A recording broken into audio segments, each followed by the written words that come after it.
It's become almost cliche now. We see a once beloved franchise get corrupted by the identity politics obsessed Hollywood who want to insert woke talking points into it and thus ruin everything that the show represents in pursuit of a non existent modern audience. A lot of franchises have been impacted by this. Doctor Who, He Man, Marvel, DC Comics, and of course, Star Trek and Star Wars. But of those last two, which one has been hurt more?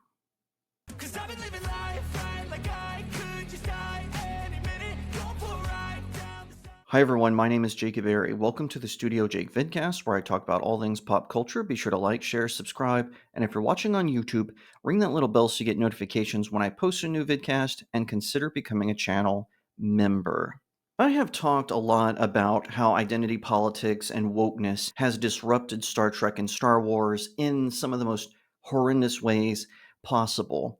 But this was brought back to the forefront of my mind when I participated in Jester Bell's 40K subscriber celebration live stream. One of the questions she got asked in the super chats was which one got affected by identity politics worse? Was it Star Wars or Star Trek? And I would play you a clip, but apparently my audio is completely out of sync and I'm too lazy to fix it in post. So I'm just recapping here basically. And I contended that Star Trek has been the most affected by these sort of modern day antics. Go back to her channel if you would like to see what I said more fully, but I am going to expand on those thoughts here. So, first, let's take a look at Star Wars. It has been under the iron fist of Kathleen Kennedy for a long time now. There have long been rumors that she's quitting, that she's being forced out, that she's retiring, and none ever seem to come to fruition.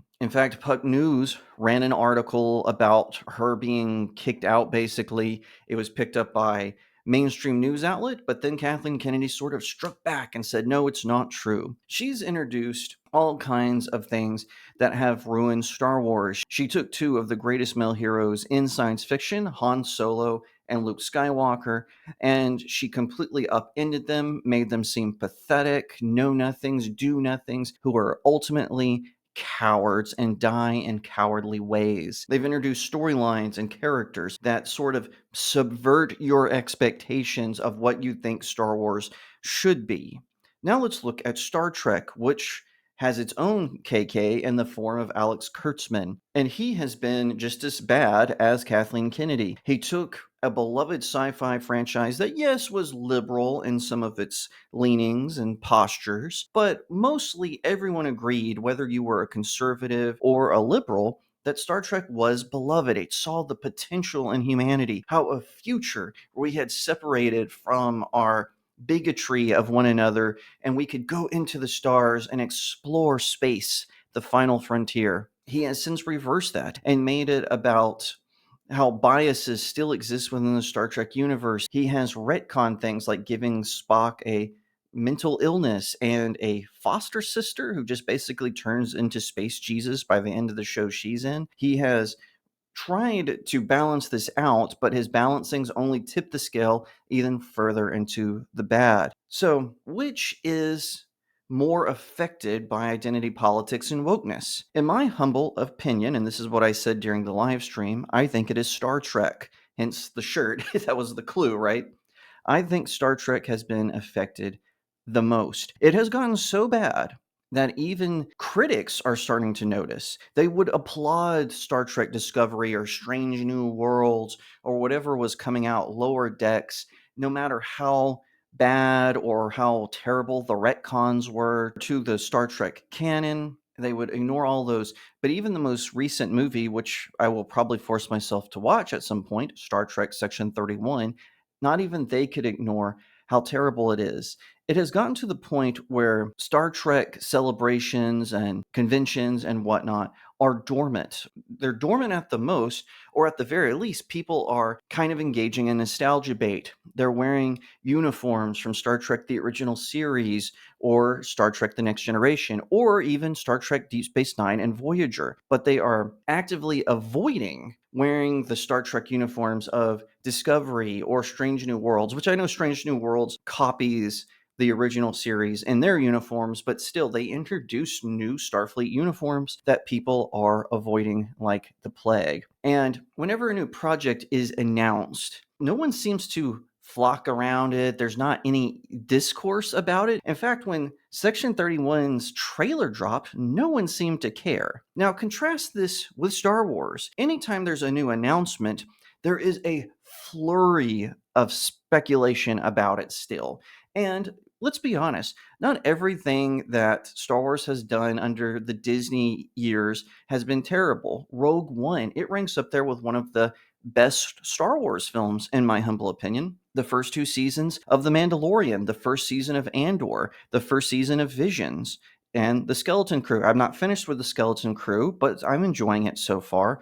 All those things have been positive, but the audience that is fleeing Star Wars because of projects like Solo, Vision Season 2, The Mandalorian Season 3, The Book of Boba Fett, Obi-Wan Kenobi, and The Acolyte. All of those have sort of poisoned the well when it comes to Star Wars, but there is still a sort of interest in that. So no matter what damage Kennedy does to the Star Wars brand, it seems that there are still people holding on to the idea that maybe Star Wars can be fixed, especially if KK gets kicked out.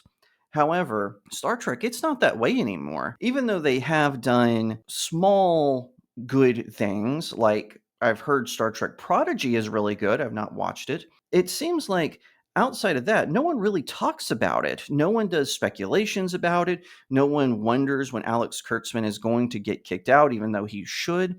It seems Star Trek has kind of died because of wokeness. That is why I would say Star Trek is more affected by it. Because with Star Wars, there is still a little hope, if you will, that cooler heads and smarter heads and money will prevail. No one seems to think that about Star Trek. Everyone is pretty much settled with the fact that they just are going to watch the shows from the 90s and the early 2000s. Heck, even Enterprise, which was for a time considered sort of the worst of the Star Trek shows, is even being revisited by fans. Now, personally, I liked Star Trek Enterprise. I thought it was a good show. It wasn't as good as Next Generation or the original series, but it was certainly better than Deep Space Nine, in my opinion. The reason I say that is I know there's a lot of Deep Space Nine apologists out there, but let's be real. Up until the Dominion War, the show was kind of a soap opera, not to mention the greatest Star Trek villains of all time, the Borg, don't ever appear in Deep Space Nine except in flashbacks or they're mentioned. Even the Enterprise had a Borg episode, which was really good, in my opinion. That was probably the best episode of the show. I digress on that. Point is, people are just going to the old things. They are not caring about the new things, not even enough to hate watch it or to speculate about it. Star Wars, for some reason, is still ginning up those hate watchers, those speculators, those hopeful people who think things can turn around. Either way, whichever you think has mostly been affected by wokeness, by identity politics, or just corporate greed, it stands to reason two once beloved science fiction shows have fallen apart. They are no longer energizing their fan bases in the way when a new announcement would be brought. And that to me is a shame because I remember when Disney first took over Star Wars, I actually was kind of happy about it. I was thinking, hey, 20th century, they had their run, they didn't do anything with it. Disney will do things with it. And they certainly did, but in a poor way. CBS and Paramount have always had Star Trek and some weird mixed up deals, but they've always kind of had that franchise. They just hired the wrong person to run it. Same with Disney, you could say. Whatever the case, I do hope that both Kathleen Kennedy and Alex Kurtzman will be shown the door as they're given a pink slip, and we'll never have to hear about them ever again, because I am not interested in watching my heroes become sad sacks. I want my heroes to prevail. I want them to overcome. I want to have that hopeful optimism that Star Trek gave us as these captains ventured out into the final frontier. I want the epic battle between good and evil, where the Jedi and Sith, there's no sort of murky waters. We know where the Jedi and the Sith stand. The Jedi are the force of light. The Sith are the harbingers of the dark side. And I want to go back to that form where I can cheer for the Jedi and see them save a galaxy far, far away. I want to thank you again for watching this. Just as a reminder, be sure to like the video, share it out to all your friends, leave me a comment. And do you disagree with me? Do you think Star Wars is more ruined than Star Trek? Tell me. I would love to hear your thoughts. Don't forget to subscribe and ring that little bell so you get notifications when I post a new vidcast, and consider becoming a channel member. If you want to support me, head on over to my locals community. You can sign up for a monthly subscription or send my articles that are there tips. You can also check out my website, StudioJakeMedia.com, where I have all kinds of commentary, not just on Star Trek or Star Wars, but on anime, film, novels, and so much more. You can also pick up one or all of my novels on Amazon.com. Pick them up, leave me a 5-star review. It really helps out small indie creators like myself. Once again, thank you so much for watching, and I'll see you next time right here on Studio Jake.